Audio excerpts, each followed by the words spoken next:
पण काहीही म्हणा, मला नवरा मात्र जगात भारी भेटलाय आणि त्यांच्यासोबत संसाराचे हसत खेळत 9 वर्ष कधी कंप्लीट झाले समजलंच नाही. आणि 2017ला आमचं लग्न झालं, 2022ला आम्हाला मुलगा झाला आणि 2026 आता चालू आहे आणि 9 वर्षाचं आमच्या लग्नाला पूर्ण झाले.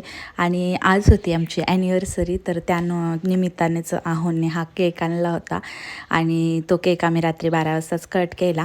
आणि त्यानंतर नेक्स्ट डेला आपलं डेली रुटीन म्हणजे जसं की आता बिट्टू स्कूलला जातो, तर त्याच्या स्कूलच्या शेड्यूलनुसार त्याच्या दर शुक्रवारी त्याच्या स्कूलमध्ये साऊथ इंडियन डिश असते, कोणती तरी साऊथ इंडियन डिश त्याला टिफिनला द्यावी लागते. तर त्याला जास्त करून इडली आवडते, तर मी इडलीच बनवत असते. मग इडली इथं मी बनवून घेतली आणि त्याच्यापुरतीच बनवते, कारण मला इडलीपेक्षा डोसा जास्त आवडतो. मग चटणी पण बनवून घेतली, त्याचा टिफिन पॅक केला आणि आम्हाला दोघांना नाश्त्याला डोसा बनवला. त्याचा टिफिन घेऊन तो स्कूलला गेला. त्यानंतर आम्ही दोघांनी पण नाश्ता करून घेतला. त्यानंतर दुपारी त्याची स्कूल सुटल्यानंतर तो आला. सकाळी आवरून सावरून टकाटक बनवून गेलेलं माझं लेकरू दुपारी येताना त्याची अशी काहीतरी हाल असतात, शर्ट एकीकडं, पॅन्ट एकीकडं, स्कूल बॅग एकीकडं आणि टिफिन बॅग एकीकडं.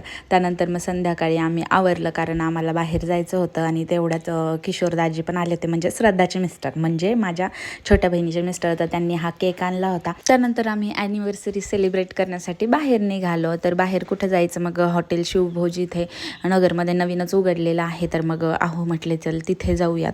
तर आम्ही तिथे गेलो आणि एक नंबर तिथलं जेवण होतं. बिट्टूने तर गेल्या गेल्या तिथल्या रगडावर ताव मारला आणि आम्ही पण आमची थाळी एन्जॉय केली. आणि एक नाही, अनेक पदार्थ त्या थाळीमध्ये होते. या अगोदर पण मी तुम्हाला बऱ्याच वेळा 56 भोगची वगैरे थाळी दाखवलेली आहे आणि तशीच सेम इथली पण थाळी होती आणि टेस्ट पण खूप छान होती. आमरस वगैरेचं सीझन चालू होतं म्हणून आमरस पण होता आणि बऱ्याच प्रकारच्या भाज्या वगैरे होत्या. आणि मेन म्हणजे इथली मला एक गोष्ट आवडली की त्यांनी हँडवॉशचं जागच्या जागीच ठेवलं आहे, म्हणजे लहान मुलांना हँडवॉश करायला घेऊन जाणं आणि आणणं खूप अवघड होतं. पण ह्यांच्या इथं तेवढं अवघड नाही झालं, कारण त्यांनी जागच्या जागीच जेवणा अगोदर पण हँडवॉश ते स्वतः करवतात आणि जेवणानंतर पण हँडवॉश ते स्वतः करवतात. आणि ही पद्धत मला खरंच खूप आवडली. आणि त्यानंतर मग आमचं जेवण वगैरे झालं आणि तिथे सेल्फी पॉईंट होता, म्हणजे फोटो काढण्यासाठी एक पॉईंट होता. ही चेअर होती आणि खूप सुंदर होती ती चेअर.